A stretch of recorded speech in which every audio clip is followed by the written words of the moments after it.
And first thing Kevin and I wanted to know is, what kind of driver do you have in your bag nowadays?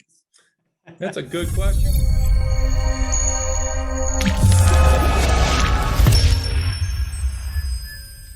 Willis, you ready? I'm good. Let's go. Good to go. Ty, you ready? Why not? All right, blow that whistle. Timeout, Tyler. Who are we taking a timeout with today? Well, thank you, Kevin. And ladies and gentlemen, children of all ages, today we have William Boulter, President and CEO of Boulter Industrial Contractors. And Willis, William, Bill, thank you for being on the show this morning. And first thing Kevin and I wanted to know is, what kind of driver do you have in your bag nowadays? That's a good question. So about every other year I switch. So 2 years ago, I had a tailor-made driver with a ping 3-wood. So I got refitted last January. Now I have a ping driver and a tailor-made 3-wood. So how far every year it switches. I don't know. Oh, it doesn't matter. His height, Ty, I bet he's over 300 off the you hit number 300 out there, Bill? You guys see me, this body doesn't turn. You know, it doesn't turn. They always say we're on the tee box, you got to turn. I go, this is all I got. Even my buddies, they all outdrive me by 30, 40 yards at least. And I always say, I'll see you at the green. Exactly. It's all about the short game. It's all about the short game. You can hit a mile, but it's all about the short game. And this body doesn't turn. I'm going to use that one. Man. No. Tyler, yeah, I've seen you with a golf stick in your hand too. Oh, all right, Will. Well, I think I saw Tyler with a golf stick on his LinkedIn page on a photo. Is that a photo with you? Yeah, that was out in Arizona. You can hit it a mile out there, Bill. That air is a little different. I think it was the pink shorts and the blue socks you had on. Maybe I noticed mostly. That was like the first time you had swung a club in like 10 years, wasn't it? It was a while, man. Yeah, it's been a long time. Yeah, my Razorback red shorts were tinted pink, it looked like. You're right, Bill. Yeah, and the funny thing is, I played in Arizona 3 years ago, and I never played there before. And when I got to the starter, he goes, "If you go in the bushes, just be careful." I'm like, "All right, why?" He goes, "Snakes." I'm like, "Okay." And I can remember hitting the ball probably just off. I can see it over there. I'm like, I'm leaving it. No way. That ball, it ain't worth it. Yeah, that's like my grandfather always told this story of how he had to beat a gopher up with a golf club over the head because it just wouldn't stop chasing him. So yeah, sometimes those geese get a little frisky too on the golf course. Yeah. You never know if you're gonna have to wrap an iron around them.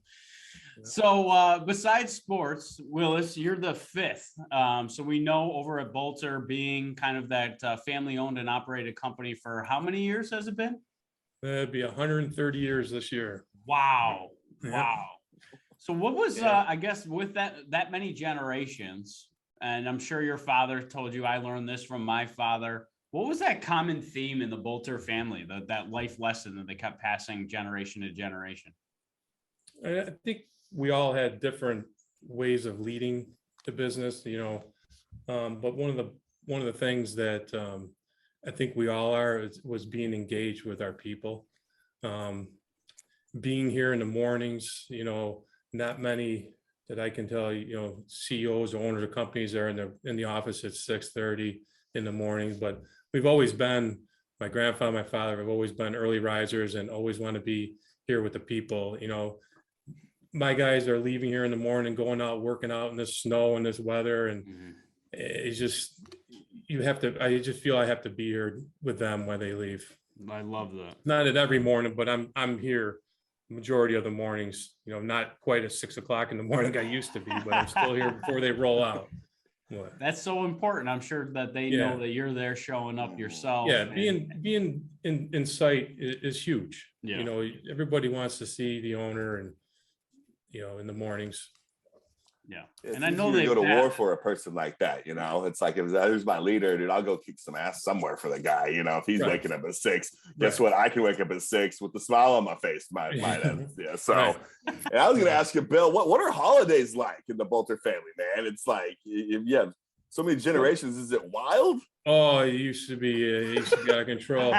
So my father comes with he had 4 sisters, and one of them had 11 kids. One had, I can't remember, 4. I mean, my grandparents had like 26 grandchildren. And, holy cow. and then we had great grandchildren. And before my grandmother passed, we had great grandchildren. So yeah, it was crazy.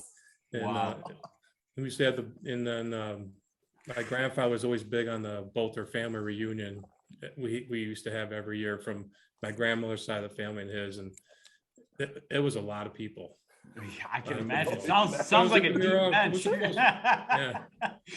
That's amazing. Sounds like your own football team. We have a family reunion we celebrate every 2 years, and sounds like a fraction of the size, but it is awesome to kind of stay in touch with some family members that you may not see throughout the year. It's every 2 years, and my family's all over the country. So that's awesome. What is one thing that you had to learn as a leader, as you kind of understand your history, right? You started right. Your father did not hand you any job. You started right as a field worker, and you kind of worked your way up. How important was that for you to learn like all sides of the business to step into that leadership role that you're in now?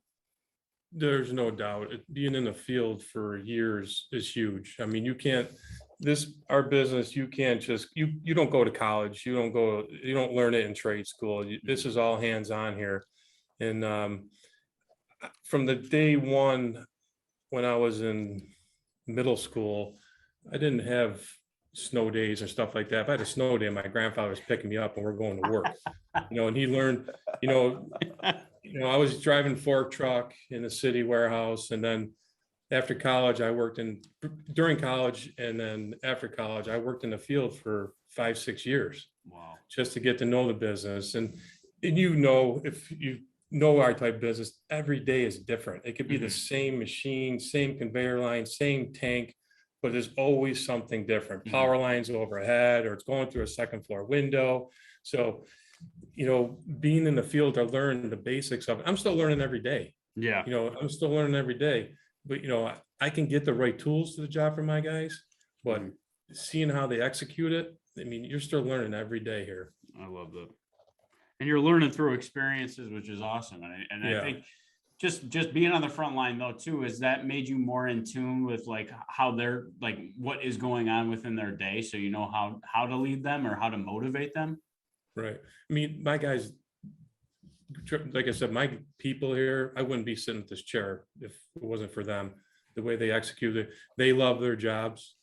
They love the challenge. When they execute that challenge, it's a great feeling at the end. And Bill, I was going to ask you, like on the day-to-day, being a president and CEO, I imagine you have to keep some sort of energy up day in, day out, because if you falter, it ain't a good look, I don't think, around your people.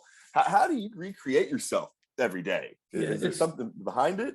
It's hard. That's a good question. It's hard. You look outside like right now and it's snowing, and the guys, it gets, I gotta go out in the snow. So you try to go out and you try to engage with them and try to bust each other's chops a little bit and just have a little bit of fun, just to lighten it up a little bit. That's the only way, it's living up. Well, you used to know, now that you're down south. It's now he rubs it in. Yeah, it's hard. It's tough to go out in this weather every day. Yeah. But just trying to keep it light, just trying to keep them, happy, and just go out and bust a little chops here and there, have a little joke here and there. My grandfather was big on that. My grandfather was the biggest jokester around. I mean, I can remember times he used to come up in the mornings if you were having a donut, or at break time you're having a sandwich, he would come right up and he would stick his finger right in your sandwich. And you look at him like, what are you doing? He's like, no, just seeing what you're having today. He was the biggest one. He's the one that kind of taught me my little, he used to come up to me and say, you know what? Some days you're as handy as a pocket in an undershirt. And I'd have to think a minute. Pocket in an undershirt ain't really handy, Grant. What are you talking about? That he is always had something going. He did. He was. Yeah. But sometimes you have to make light of what you're doing, because obviously at the end of the day, Willis, like, how dangerous that job is, right? And I know you guys have shared that with us. And at the end of the day, something could go really wrong. So I think making light of that, and I know that's so important, why you're focused on safety and enabling their success. And you mentioned something about giving them the tools that they needed. Can you want to expand on that? Because I know each job is different, but Right. Why is that so important to you that you're enabling their success? So my biggest fear every day, waking up, coming in here, is making sure everyone goes home. That's my biggest, fear every day. I just want to, in our business, one little slip and, it could be tragic. And, we just make sure that we have all the safety, stuff, the tools, the resources, the high vis, the crane plans, the rigging plans, the best that we can, just so everyone is safe. It is, in this business, knock on wood, one little mistake, it could be costly. Yeah. Well, it's good to know that it's top of mind. And I just want to make sure that everyone leaves here at the end of the day. That's, when I close that door at night and I go home, another day successful. Yeah, that's awesome. That's how he gauges his success, not profits only. That's amazing. Yeah. Well, Willis, I was going to ask you, you've been in business for over 130 years. Where do you see yourself with your business in, I don't know, in the next 10 years? Well, I won't see it in 10 years, I can tell you that. He'll be down in Texas with you golfing. I'll be done. We try to, my grandfather and my father, each one of us generations have made us more diversified. Back in the days we did, we used to be just a trucking company. Then my grandfather and my father started a household moving, got rid of that. Then my dad separated and started the rigging and the warehousing out here in Webster. We always had the warehousing in the city. So I've started, we got the crane and packaging, division. So we've been, growing more diversified, and we've mostly been targeted here in Rochester, Monroe County, and the surrounding counties for years, as far as I ever know. So now we are, we're trying to get out and get into the, central New York, southern tier a lot more. We see a lot more work, for us going in those areas more than just in this area.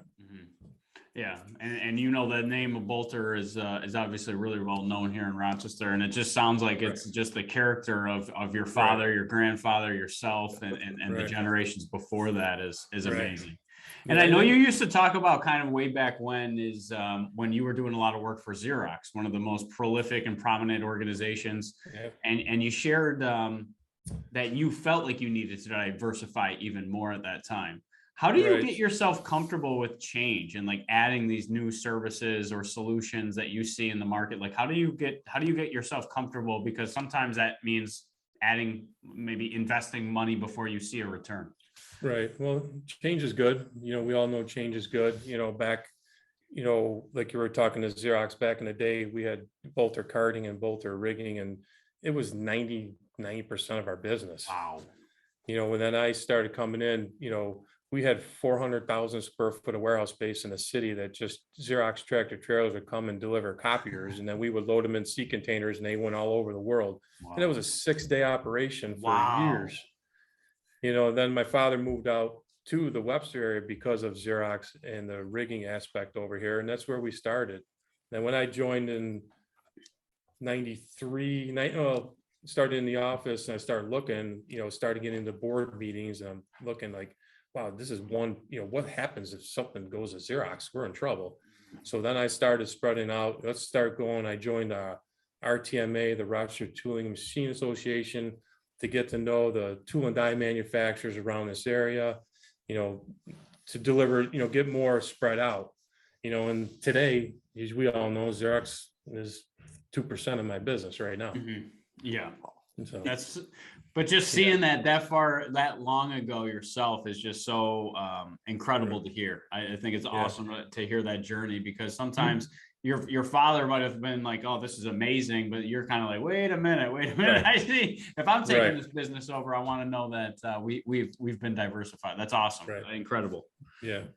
You guys would have been amazed. You guys are kids compared to, but the 400,000 square foot of copiers, from the size of what you see on your desk now to ones that are 8-10 foot long, that were just continuous coming in and out. That's amazing. Rochester, it was crazy. Yeah, I know a little something about the copier industry. I was in it for about 7 years. I slugged some of those copiers around. Bill, what I always like to ask our leaders, kind kind of, who's your soundboard? Who can you go to? Who do you go to, you know, throw ideas at, throw concerns at? Like, who's your right-hand person around town? Around town, not in here. Oh, anywhere. Yeah. I just didn't know if it was in your office or if it was outside. No, I have a lot of people here that, you know, most of us, I'm not the smartest one in this, in this business and in this office. And I look up to Michelle a lot here. I look up to my project superintendent a lot here. I look up to my guys in the field there too. You know, I can always, you know, go to the customer and tell us what we can do and how we can do it. But at the end of the day, my guys are the ones that are executing the work. And I go to them. They come with me to some of these meetings because they know more about the conveyor work than I do. So there's so many. I go to pretty much, there's not one person I go to all the time around here, but just within the organization here, I have so many people to go to. Hey, Willis, you don't have an ego. Empowers them. Yeah, literally. You don't have an ego at all. And I think that really, like, at least if you're not showing it, maybe on the golf course, you got a little bit more of an ego. Nah, but, right now, I'm a pretty mellow guy. I know. And like, does that help you to become a better listener? Because what I heard from what you just said was like, people will come to me with solutions because they're closer to the problem. Like, how have you created that safety or that trust with your team so they feel comfortable and confident coming to you with those types of things? Well, one of our things is stop, think, and ask. You know, I want them to ask questions. One of you know, especially in this business, you know, if you don't know, stop, think about it, and then if you can't, then ask questions. So I go with that I go with that thing too. If I don't really know, I stop and think and ask the questions too. Wow. But how do you build that trust or that relationship where your employees feel that they can be open and honest with you? I was thinking, because I'll go back to my father and my grandfather. My grandfather wasn't much of a yeller, screamer type guy. Mm-hmm. My dad was more of a holler type guy, really aggressive, and I'm more of the calm, laid back kind.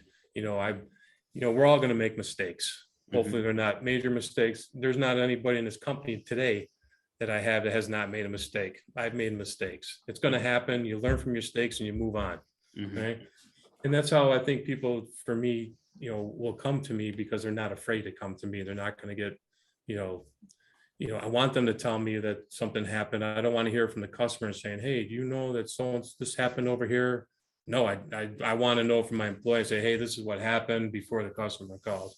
So I think me being more the calm, mellow type, it's easier for them to come to me, and I want them to come to me. If they need to, my door is always open. Right now it's closed because they would be coming in here 90%. But you know, they need something, I'm always here for them. I mean, they're here, they're doing what they do for me, and I'm here for them as well.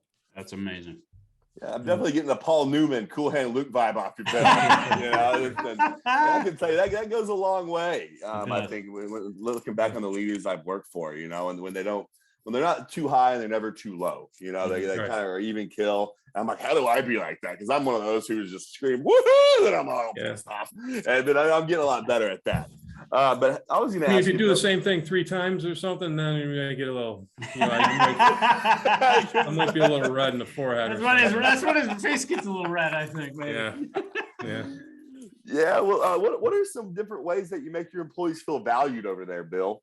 They do love their job. They love the challenge. You know, I think me keeping up with the equipment and everything and having the, you know, safety and having the right equipment, you know, that's important. They don't want, you know, to come to a company where you're skating by. Then that's, you know, the saying of this is how we used to do it doesn't go anymore. Yeah. You know, that this does not work anymore. And these days now, you have to do what needs to be. I just know there's no more. This is the way we used to do it. Yeah, because it can't. I know I can tell you. I'm not going to tell you now, but there's jobs that we did when I was in the field. I'm like, and I look back, I'm like, holy cow, we used to do that stuff. Yeah, you know, you just can't do that anymore. That's really cool. Like, this is always the way we've done it. I always say that's like one of the most dangerous phrases. And it sounds like you are, but what you just said is that your employees see that you're always reinvesting in the business, right? And investing in the top of the line equipment, which at the end of the day protects them their well-being. They feel a little bit more safe and secure knowing that they're not using a tool that you used to use back in 75, where some businesses are, if they're really lean and they're really trying to maximize that profitability, they don't want to make those investments back into the business. Yeah, let me answer your question. It's all about first impressions to me. You pull up into that customer site and you see our equipment, they're going to like, whoa, these guys know what they're doing. And I use that theory. And when I was coaching softball, I coached softball for many years with my daughters, and that, you start warming up and they're out there messing around. You look over and this team's coming in, they're lined up in twos, walking in with sweatpants and everything organized, and they're out there doing. And all of a sudden you look over, my girls are like, oh no, we're in trouble. But it's that first impression that you see when you walk in. It's no different than an interview. We all know when you can tell when someone walks in. I'm a big first impression guy. You can tell right away. And that's why I want to be here. That's why we have, my guys maintain the equipment very well. And you see them going down the road, you can see our trucks. I mean, I can pick them out a mile away. Mm-hmm. And every day I hear, so I saw your truck here. I saw your truck there. I saw your truck here. My kids even say to me, Dad, I saw your truck over in Henry Yard. What are you doing? I couldn't tell you, but I'm glad you saw it. That's some good marketing, right? And that was my dad and my grandfather too. We've always maintained and had our equipment. That was number one thing, having our equipment looking nice. Yeah. I know. I always saw y'all's trucks driving in from Sodas Point, over to the Webster or the whatever area every day, every single day. I think I even took a picture of it and sent a few to Kevin. I was going to ask you, Bill, what's the coolest project you've ever worked on or been ownership of? Yeah, there's so many. I guess the most challenging one I ever had was over at Xerox. I used to have a photo in my office of it. So they called it a LaRox unit. It was like a filter press. It was 250 some thousand pounds. And they had to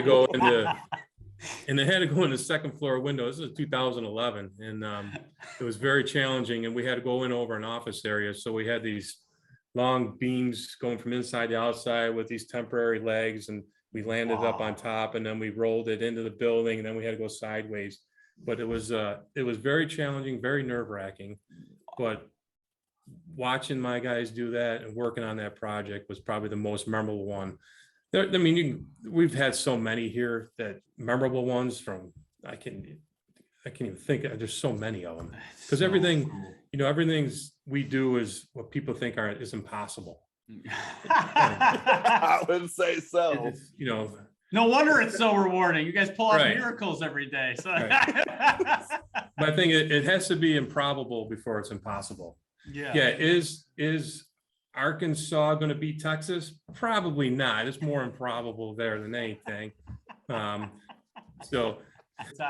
said he was known to crack some jokes at work, but we beat them this year, and we beat A&M. We won. I was going to think of Alabama. I wasn't going to say Alabama, but I like the old Southwestern Conference rivalries. Yeah, that's probably my favorite coffee mug still to this day.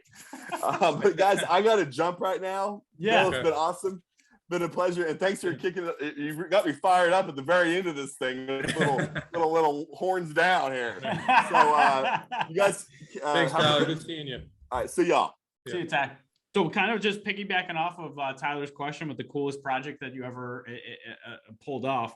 I can tell that you get just as inspired from your team's wins, right? And it feels like a win for yourself personally. How important has it been for you, assuming that role in a family-owned and operated business, to kind of put your own mark or your own spin on the type of leadership? Because it sounds like each generation had its own style, and you're kind of putting your own flair on Boulter over there today, Willis.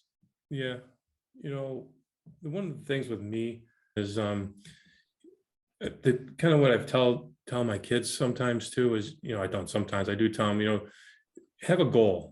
Have a goal, and don't wait until you've reached your goal to be proud of yourself. Be proud of, each step you take towards reaching that goal.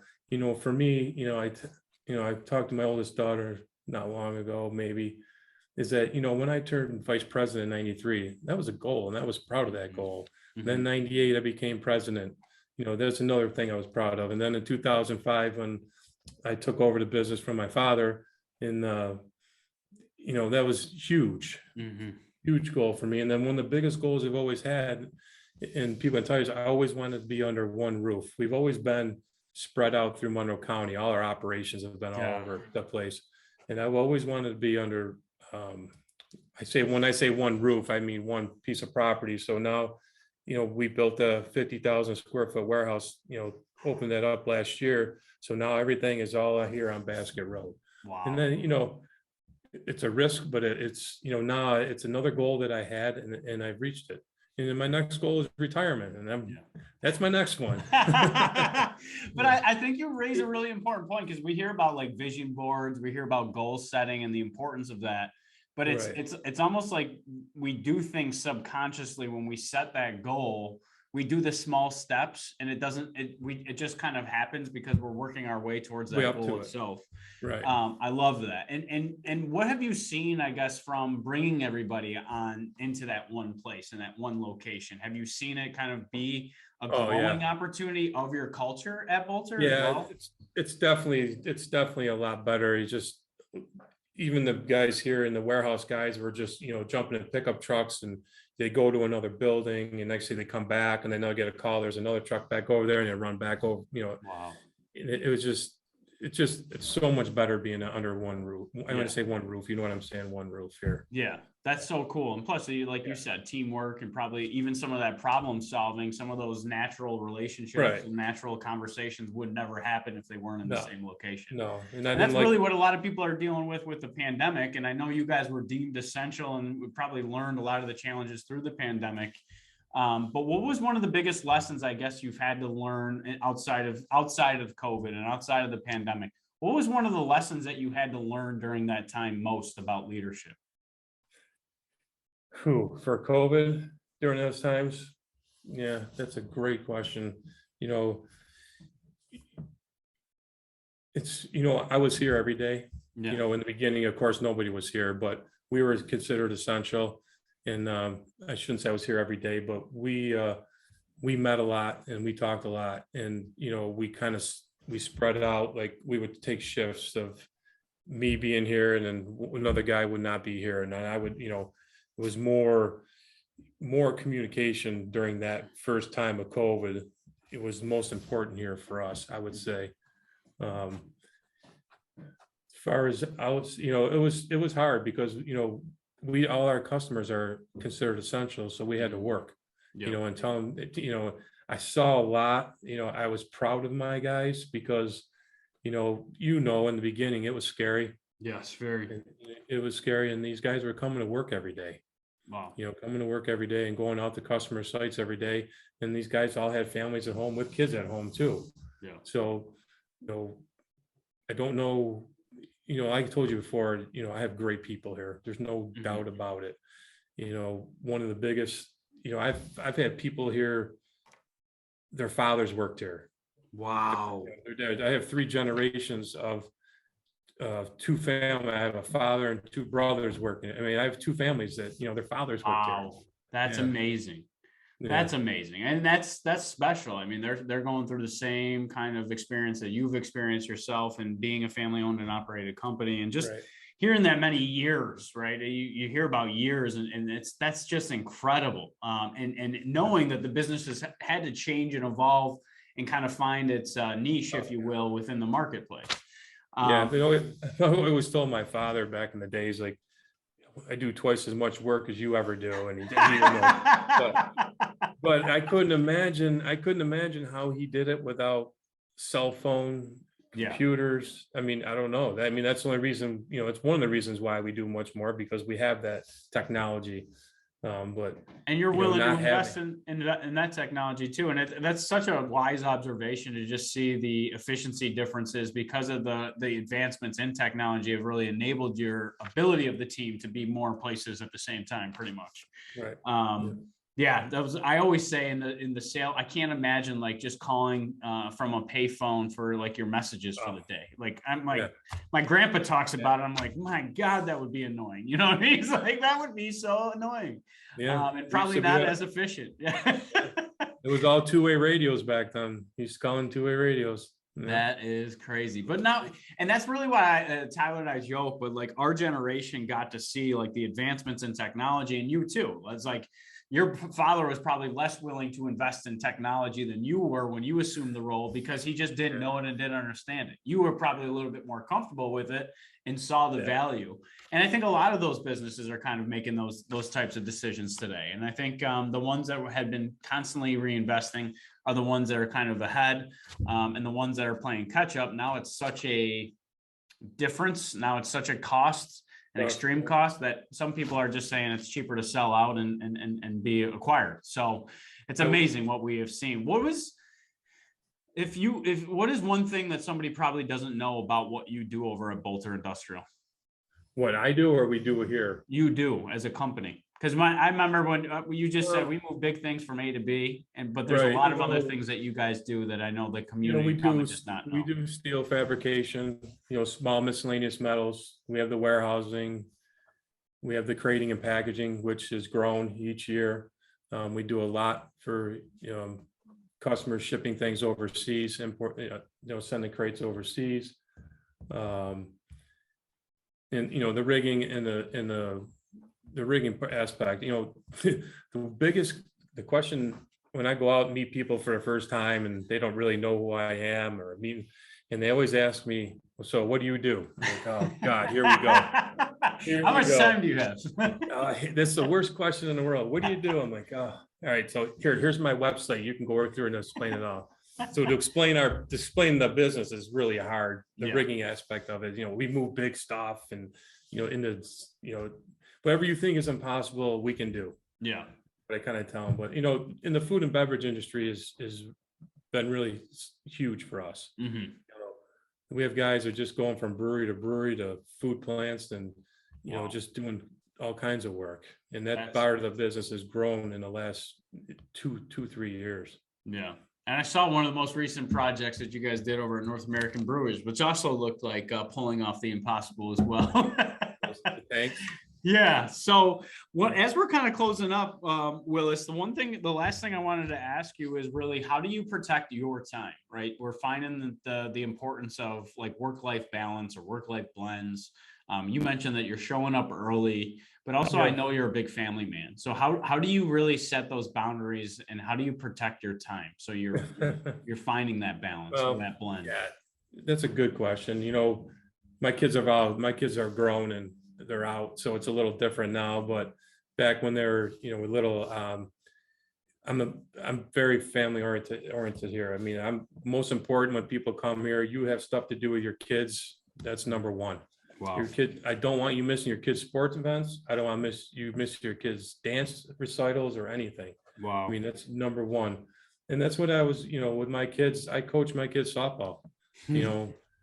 I never played softball. I mean, I played when I was a kid, but you never coach them. But I ended up, being an assistant coach for years for my middle daughter and coach my oldest daughter. And then I ended up being a travel coach for at least 5-6 years. Wow. How cool is that? And it was great. I mean, I had the best time and it was like another family that I had, parents and kids. And I still see some of these kids. I see them at Wegmans and, hey, Coach Bill. It's just a great thing.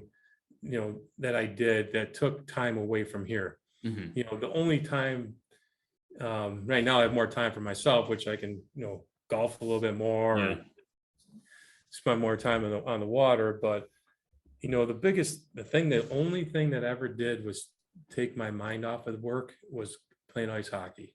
Wow. No kidding. You can golf, you can go on a boat, you can go anywhere, but you always got your phone, you always got something, your mind is spinning. But my father built the ice rink out here in Webster, and I started playing in leagues out here. And man, once you're on that ice, it ain't nothing, but you're just focused right on that, and your work is just gone.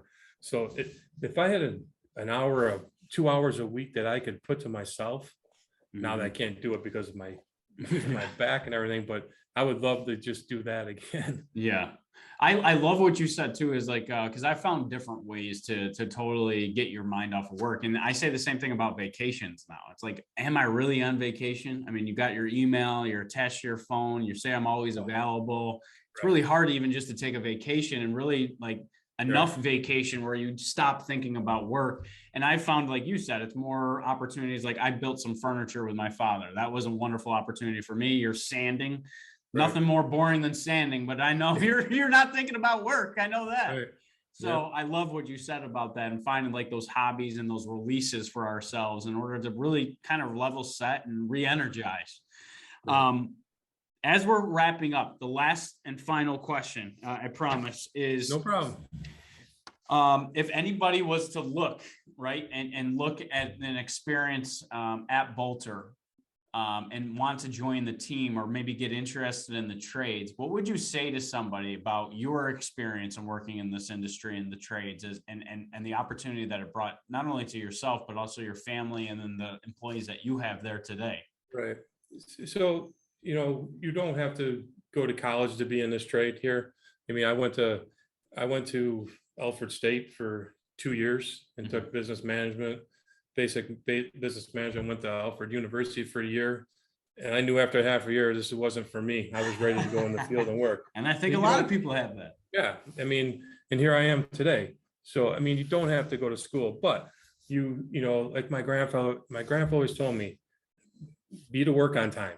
You know what? Be to work on time. And on time doesn't mean when you start at 7, you walk in the door at 7. Respect your elders. Always respect your elders and respect your elders. Don't go into a job where you're just going to think you're going to tell someone who's been there for 20 years that this is how you're supposed to be doing it. That's not going to work. Yep. Wow. Those are some great life lessons. And I know Tyler had to leave us, but this was a fabulous conversation, Willis. The amount of leadership that I know and just the camaraderie around just your offices there at Boulter is something that really spoke to Tyler and I. We really wanted to have a conversation with you because I know growing up in a family-owned and operated business that each, like you should suggest, that each generation kind of had their spin and their mark. Very similar to just designing that culture that you thought would be best for your employees to really enable their success. And I just want to say thank you so much for sharing your insights, sharing your wisdom with us, and just appreciate your style of leadership here in Rochester, because I think you're what makes our community better at the end of the day, Willis. So thank you. Appreciate it, and thanks for having me. And I look forward to talking to you again soon.